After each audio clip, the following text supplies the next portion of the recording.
Hold a piece of worked copper from Lake Superior in your hand, a spear point maybe 4 fingers long, and the first thing you notice is that it is heavy. And the second thing you notice is that nobody melted it. There is no seam where it was poured, no bubble, no casting mark, because it was never liquid. It came out of the ground already metal, already pure, and somebody turned it into that point by hitting it, over and over, cold, with a stone. To make the edge hold, they heated it until it softened and then hammered it again. And they did that until a lump of raw copper became a tool you could gut a fish with, or tip an arrow with, or trade for something you needed 100 miles away. That single point is the end of a process that ran on this lake for at least 3,000 years, and by the fullest measure the archaeology can defend, closer to 6,000 or 7,000. 2 men put the physical proof of it on paper.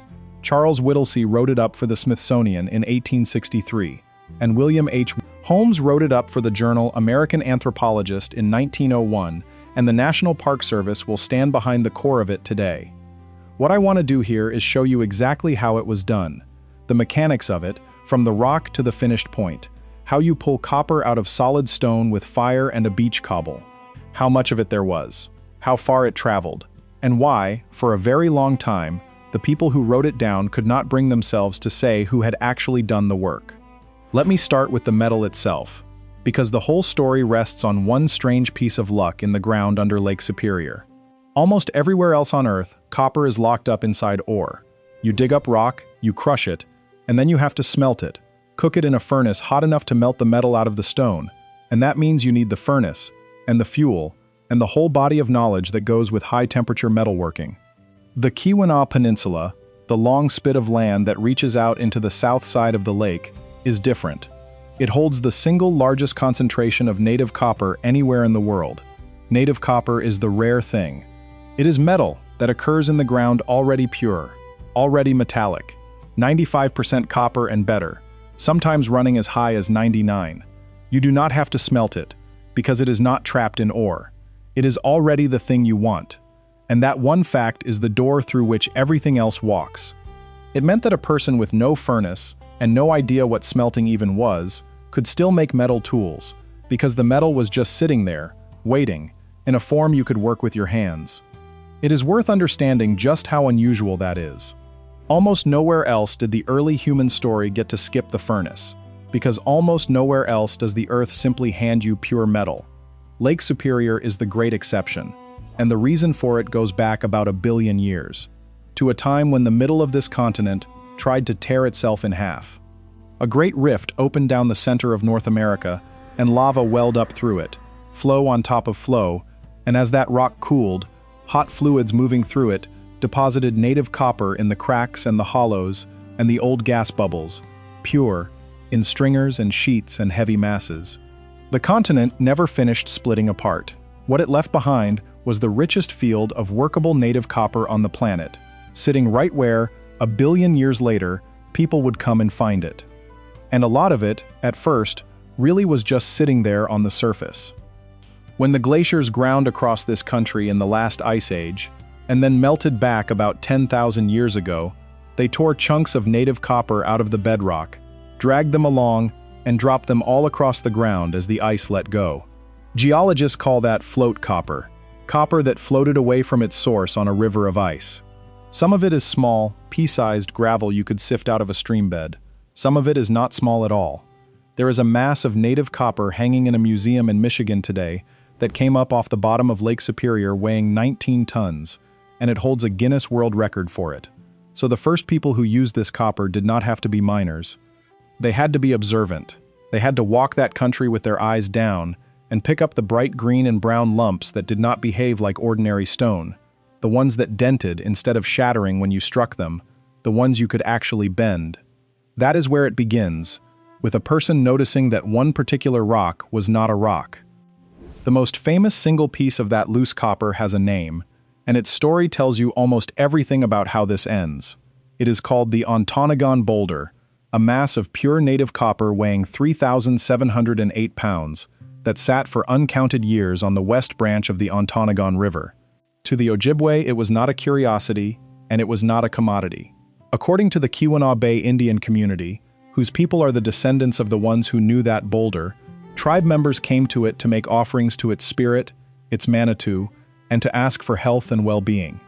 It was a thing you approached with respect. And here is where that story goes, so you have the shape of it early. In the 1840s, a trader hauled the boulder off. It passed through the War Department, and by 1860, it was sitting in the Smithsonian in Washington, where it still is. In the 20th century, the L'Anse and Ontonagon bands asked for it back, formally, as a sacred object under federal law, saying it had been used in purification before their Maidewiwin ceremonies. Hold that in the back of your mind. A 3,000-pound piece of copper that was sacred to a living people ended up as a specimen in a federal museum, and the people had to ask for it back. We will come to why that keeps happening. But mostly the loose copper on the surface ran out, or rather, it was never enough. Once people knew what this metal was, and what it was worth to them, they followed it back to its source, into the rock itself, and that is where the real work started. The float copper on the ground had come from somewhere. It came from veins of native copper running through the ancient lava rock of the peninsula and the islands, and if you followed a trail of chips and fragments uphill, it led you to the place where the copper was still locked in the stone. So they started to dig. And what they left behind, scattered across the copper country and thickest of all out on the island in the lake, is a set of holes that the people who found them centuries later could barely believe were made by hand. When the first American copper prospectors climbed over this country in the 1840s, thinking they were the first, they kept walking into pits. Shallow trenches and rounded holes cut down into solid bedrock along the copper-bearing ridges, some of them filled with rubble and rainwater, some with full-grown trees standing up out of the bottom. On Isle Royale, the big island the Ojibwe called Minong, the Park Service says more than 1,000 of these ancient pits have been located. More than 1,000, on one island. At a place called Copper Falls, Whittlesey walked pits that ran, end to end, for several miles, and the workings were never confined to the island. They run down the length of the Keweenaw Copper Range on the mainland shore too, the same rich ground the modern mines would later chase. This was not a hole in the ground. This was an entire district that had been worked, methodically, ridge after ridge, by people going straight to where the copper was richest, because they already knew where that was. And that knowledge was its own achievement. Nobody handed these miners a map. The understanding of which ridges held the best copper, and how deep to chase a vein, and which of the old workings were worth reopening, was built up by watching and remembering across a span of generations so long it has no real beginning, and then carried in living memory and handed down, the way you hand down anything that took your ancestors 1,000 years to learn. So how do you dig a pit into solid rock, with no iron tools, no steel, no gunpowder, nothing but stone and wood and your own hands? You use fire. This is the part I find genuinely brilliant, because it turns the rock's own physics against it. They built fires against the rock face and let them burn, heating the stone through. Whittlesey, standing in these pits in the middle of the 1800s, found the proof still lying there, charcoal and ashes at the bottom of the excavations. The marks of fire, he wrote, still evident on the rock of the walls. When stone gets hot, and then cools fast, it cracks. The same way a hot glass cracks if you fill it with cold water. And cold water is exactly what the lake and the streams gave them in endless supply. Heat the face, shock it cold, and the rock that was solid an hour ago is a web of cracks you can attack. Fire and water did the work that dynamite would do later. Slower, but it did it. And it did it for thousands of years. Then came the stone. Once the rock was cracked and the copper was showing, they beat it free. The tool was a hammerstone, and the simplest version was nothing more than a rounded cobble off the beach, a stone worn smooth and heavy by the lake, gripped in the hand and swung. There are so many of these left in the old pits that Whittlesey said broken mauls were common in all of them, and archaeologists since have pulled them out by the large number. Some were more than a beach cobble. They found grooved mauls, stones with a channel pecked around the middle so a handle of bent wood and rawhide could be lashed on, turning a rock into a two-handed sledge. One of the heaviest single mauls anyone has found weighed 36 pounds. Picture that. A 36-pound stone head on a wooden haft, swung against copper-bearing rock, in a pit lit by the fire that just cracked the stone. Now multiply it by the thousands of tools left behind, and the thousands of years they were swung. The scale of the labor is almost the whole point. Every ounce of this came out the hard way. by heat and water and muscle and stone, one blow at a time. And none of it happened in comfort. This is the far north, on and around a lake that stays cold into summer and turns deadly in a storm. The work went on in seasons, people coming to the copper when the weather and the year allowed, living rough beside the pits, hauling shattered rock up out of the deepening holes in baskets and by hand, sorting the copper from the waste by eye. There were no draft animals to help and no metal to dig with. Everything that came out of these pits was carried out by a person, and everything that went into breaking the rock was carried in the same way. The firewood, the water, the heavy stone mauls, all of it moved by muscle across a country that did not make any of it easy. And this was not a project that a few clever people finished in a lifetime. It was the accumulated work of hundreds of generations, each one learning the pits from the one before, adding a little, digging a little deeper, and handing the whole practice down again. And every so often the ground gave up something that shows you just how far they were willing to take it. In one of the old workings at the Minnesota mine, near Ontonagon, 19th century miners broke into an ancient pit and found a mass of native copper that weighed close to 6 tons. 6 tons, 10 feet long, sitting 18 feet down in a pit the old workers had sunk by hand. And it was not lying on the floor of the pit. The ancient miners had raised it. They had built a cribbing of oak logs underneath it, a stack of heavy timber, and by driving wedges they had jacked that mass up off the bottom of the pit by several feet, so they could get at it and cut pieces from it. The timbers were still there when the modern miners found them, waterlogged and preserved, the oak still showing the marks of the tools that had trimmed it. There was a ladder too, an oak trunk with the branches cut back to stumps you could climb, and wooden levers, all of it kept whole across the centuries by the water that had filled the pit. Think about what it takes to lift 6 tons of metal with wood and wedges, and no machine. Think about the number of people, and the number of days, and the plain understanding of leverage that a job like that demands. They did not have iron. They had a plan, enough hands and time, and they moved 6 tons of copper with it. The greatest depth anyone measured in those Minnesota workings was 30 feet straight down. At Copper Falls, some of the old pits went down 24 feet. That is a serious hole to cut into bedrock by cracking it with fire a handspan at a time and hauling the broken rock up out of it in baskets.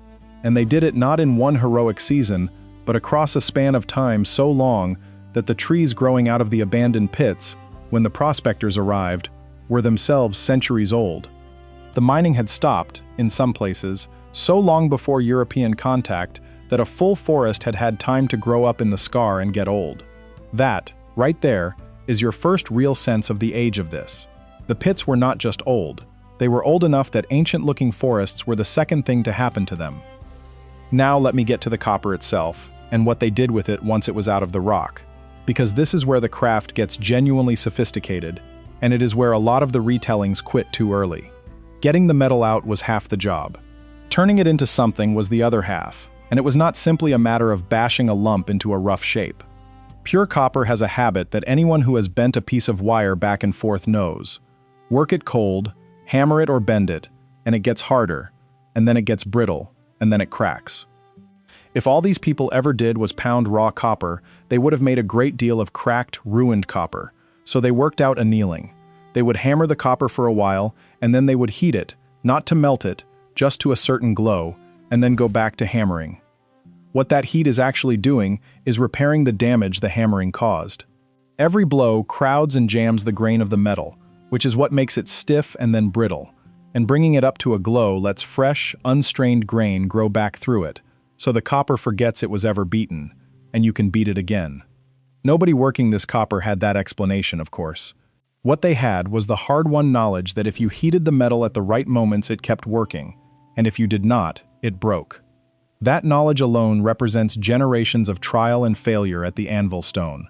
Hammer, anneal, cycle after cycle, and a lump becomes a thin blade, or a barbed fish hook, or a spear point. Some of their points were even socketed, the base hammered out and then rolled closed into a hollow cone that slipped over the end of a shaft, which is a genuinely advanced piece of forming to manage by cold hammering and folding alone. You can still read that whole history in the objects. Many of them show a fine layering, like the grain in a folded pastry, because they were made by hammering and folding the metal over on itself, again and again. And they made an enormous range of things: spear points and knives, axes and adzes for working wood, awls and needles and perforators for hide and leather, fish hooks and harpoons, for the same lake that gave them the copper in the first place. And here is a thing I keep turning over. The same people who lifted 6 tons of copper on oak cribbing also sat down and made sewing needles fine enough to pierce hide, and fish hooks small enough to catch a fish, and beads to string. The crushing strength and the delicate handwork lived in the same culture, in the same hands, working the same metal. This was among the very first metalworking anywhere on Earth, and every piece of it, from the labor in the pits to the finest needle, belonged to the people of this lake. If you're new here and enjoying this kind of historical depth, subscribe so you don't miss the next one. But here is a turn in the story that surprised me, and it comes straight out of a modern laboratory. You would assume that a copper spear point beats a stone one. Metal against rock, it seems obvious. An archaeologist named Michelle Beber at Kent State actually tested it. She made careful replicas of copper projectile points and stone ones, and fired them into targets under controlled conditions to measure how deep each one bit. The copper points did not win. On the numbers, a copper point penetrated about as well as a good stone point, and no better, despite taking far more time and effort and skill to produce. Where copper genuinely did pull ahead was in the quieter tools, the awls, the ones you use to punch and pierce and work hide day after day. There, Beber found, copper actually was more efficient, and it lasted. So the picture that comes out of her work is stranger and more human than a better metal simply replacing a worse stone one. These people were not chasing raw performance, or they would have kept making their points out of stone, which was cheaper and just as deadly. They were making copper points because copper meant something, which brings us, right on cue, to a decision this whole culture seems to have made. Because at a certain point they largely stopped using copper for weapons and tools at all, and turned it toward ornament. Somewhere around 3,000 years ago, the record shows the copper objects shifting, away from the working points and blades, and toward the beads, the bracelets, the display pieces, the things buried with the dead. And the reason lines up with exactly what Beber found in her lab. If a copper point is no better than a stone one for killing a deer, but a copper ornament worn on the body says something a stone one never could, then over the centuries the copper drifts steadily out of the toolkit and onto the body, into the beads and the bracelets and the pieces made to be worn and seen. Archaeologists read that shift as the rise of more complex ways of marking status and rank, copper becoming a way to show who you were and where you stood. It is one of the oldest recorded arguments about what a rare and costly thing is actually for, and these people were having it on the shores of Lake Superior 3,000 years before anyone here had heard the word America. So now the obvious question: how old is all of this really? For a long time no one could say. Whittlesey in 1863 could see the pits were ancient. The forests growing out of them told him that much, but he had no way to put a number on it. The tool that finally answered it is radiocarbon dating, and the answer has only gotten older as the science has sharpened. In 2021, a team led by the geologist David Pompiani went back through copper artifacts that still had scraps of their original organic material clinging to them, the bit of wood from a handle, the trace of a hide wrapping, anything that had once been alive and could be dated. They dated 15 of them. The oldest reliable age came back around 8,500 years. Not the pits on Isle Royale specifically, but the wider tradition of working this copper, the culture archaeologists call the Old Copper Complex, going back more than 8,000 years. That makes these people, as the researchers put it plainly, among the oldest known metalworkers anywhere in the world, older than the metalworkers of the Old World that the textbooks usually hand that title to. To feel the weight of that, go back to when the oldest of these copper tools were being hammered out, more than 8,000 years ago. The pyramids of Egypt were still more than 3,000 years from being built. The first cities of the ancient Near East had not yet risen. While the rest of the world was a long way from the milestones the history books like to celebrate, people on this cold northern lake were already annealing copper and setting it in the graves of their dead. We know that ancient culture best, oddly enough, from their graves. In the summer of 1952, a 13-year-old boy digging in an old gravel quarry near Oconto, Wisconsin, turned up human bone, and what he had found was among the earliest cemeteries known anywhere in the state. Archaeologists came in and eventually recovered 45 people, buried with care, and laid in the ground alongside them were their copper things. In one grave, a set of awls, elsewhere a fishhook, a bracelet, a socketed point, the tools of their lives placed with them for whatever came next. In the grave of a child there was a little whistle. Those burials are one of the anchors that date this whole tradition, because the bone and the copper lay together, and the bone can be dated. Oconto comes back at roughly 5,000 to 6,000 years old.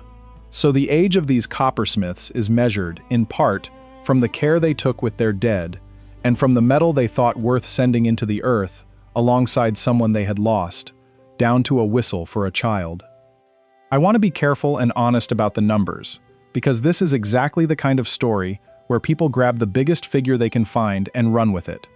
The dates are a range, and scholars argue the edges of it. The Park Service puts the start of mining on the Keweenaw at about 8,000 years ago, and on Isle Royale at about 6,500.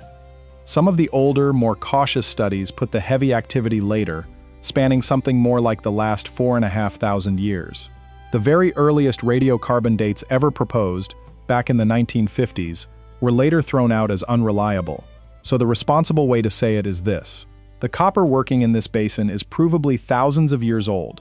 The best current evidence for the tradition reaches back roughly 8,500 years, and the sustained mining on Isle Royale runs somewhere in the range of 3,000 to 6,000 years, depending on which line of evidence you weight. When the title of this video says 3,000 years, that is the floor, the conservative number nobody serious disputes. The ceiling is roughly twice that.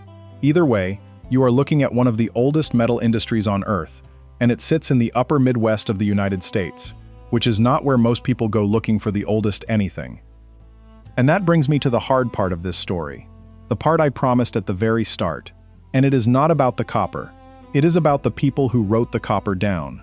Because when Whittlesey and the others documented these pits in the 1800s, they got the mechanics right and the people wrong. Badly wrong. Whittlesey looked at the scale of these mines, the miles of pits, the 6-ton mass jacked up on oak cribbing, thousands of years of steady, patient labor, and he concluded that it must have been the work of, in his own words, an ancient people of whom history gives no account. And he said, in print, that they were not the Indians, not the native people who were right there, whose ancestors had done exactly this work. Some vanished race, he decided, some lost people who came, and mined, and disappeared. That idea did not die with Whittlesey. It grew. Across the next century and a half, it turned into a whole shadow library of claims that the real miners were Bronze Age Europeans, or Phoenicians, or Vikings, or the lost people of Atlantis, that Lake Superior copper was secretly shipped across the ocean to supply the Mediterranean, that 500 million pounds of it, or billions, simply vanished from the American wilderness with nobody to account for it. You can find that material today with almost no effort, dressed up to look like suppressed history.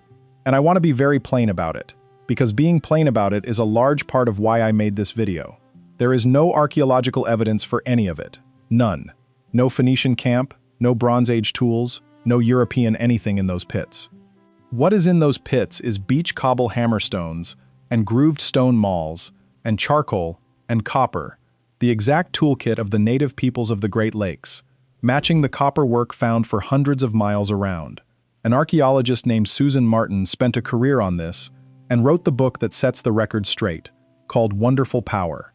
The scholarship, her book chief among it, has taken the wild tonnage figures apart, and shown that they were built on guesswork, piled on guesswork, not on anything you could actually measure in the ground.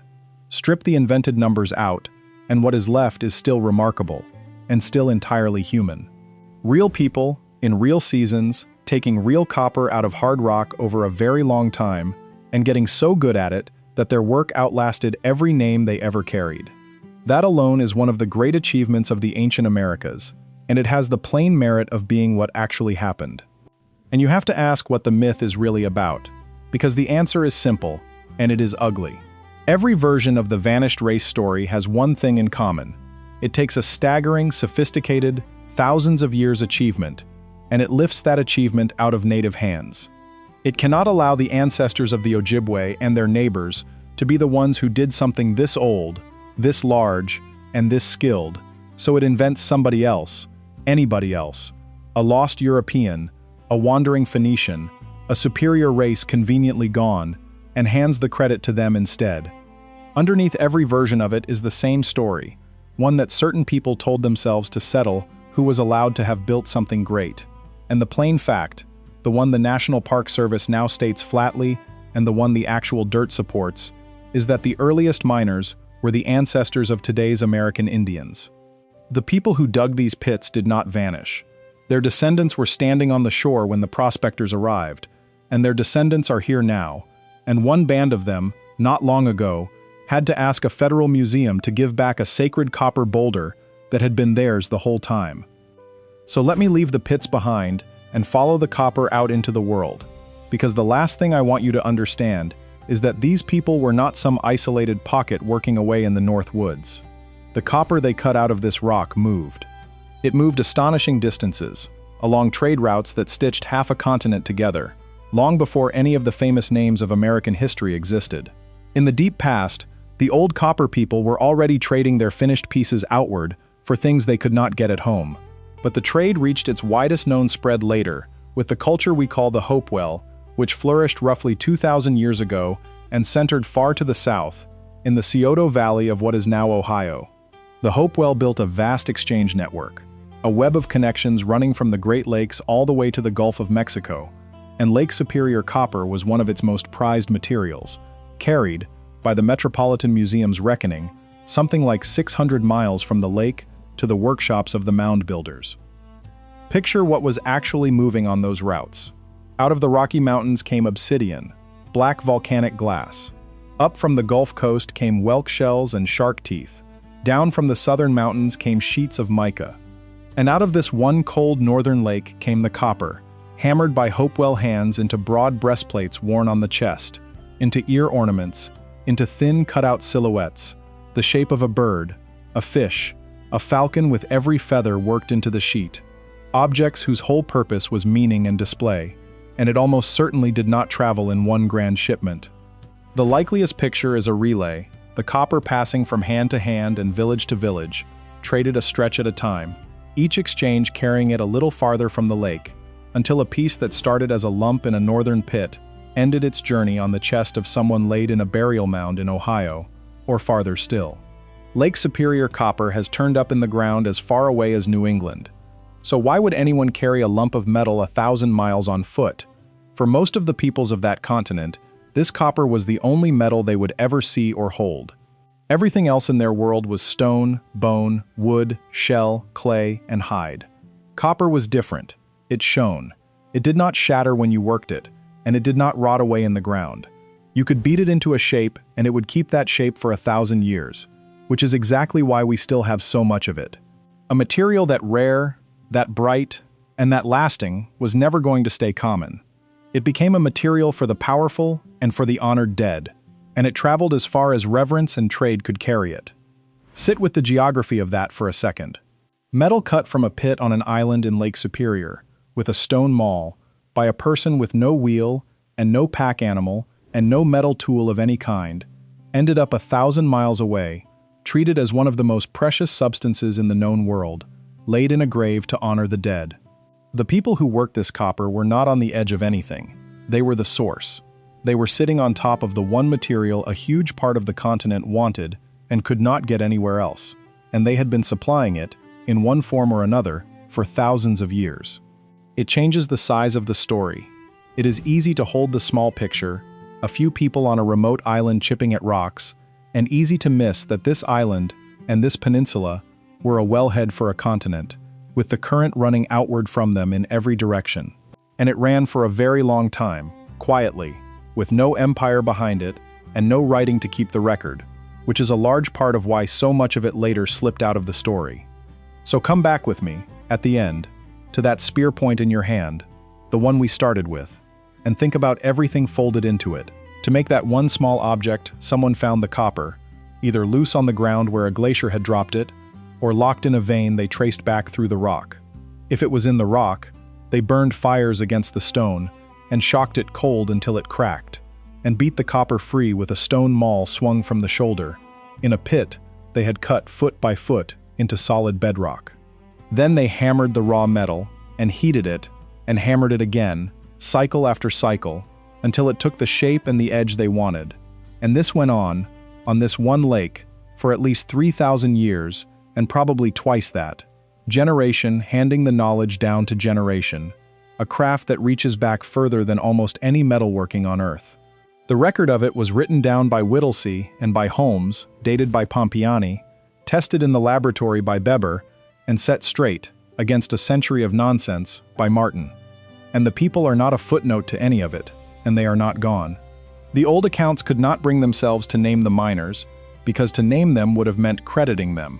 So the record simply says an ancient people of whom history gives no account.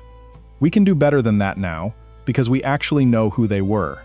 They were the ancestors of the Ojibwe and the other native nations of this lake, the same people who came to a 3,000-pound copper boulder to leave their offerings, the same people whose descendants went to a museum in Washington and said, "That is ours, and we would like it back." The copper is still in the ground here. The pits are still on the ridges, filling slowly with pine needles and rain.